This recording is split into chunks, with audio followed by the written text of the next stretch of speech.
નમસ્કાર વિદ્યાર્થી મિત્રો, સ્વાગત છે તમારું આજના એક નવા વિડીયોમાં. ડિજિટલ ગુજરાત સ્કોલરશિપ 2025-26 માટે જે છે તે અમુક વિદ્યાર્થી મિત્રોને ફોર્મ ફિલ કરવાનું રહી ગયું હશે, તો એમના માટે જે છે બહુ સારા સમાચાર આવી રહ્યા છે. હવે ડિજિટલ ગુજરાત સ્કોલરશિપની અંદર જે છે ફોર્મ ભરવાની તારીખની અંદર વધારો કરી દેવામાં આવ્યો છે.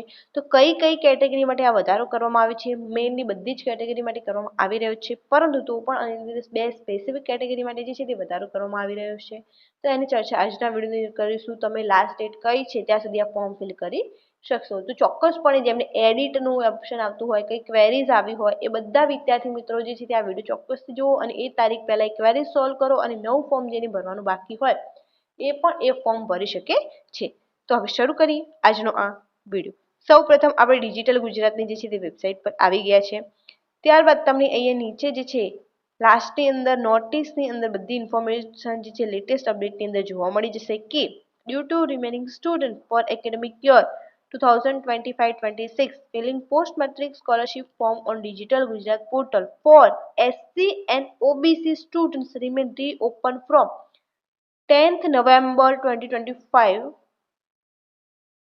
to 10th December 2025. તો આ સુધીમાં તમે તમારું ફોર્મ જે છે તે ભરી શકો છો.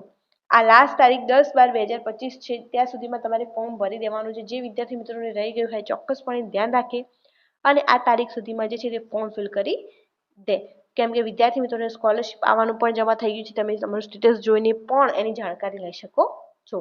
તમારા અલગ અલગ સ્ટેટસનો શું મિનિંગ થાય છે એનો વિડીયો પણ ચેનલ પર અવેલેબલ છે, તો ત્યાંથી જોઈને માહિતી મેળવી શકો છો.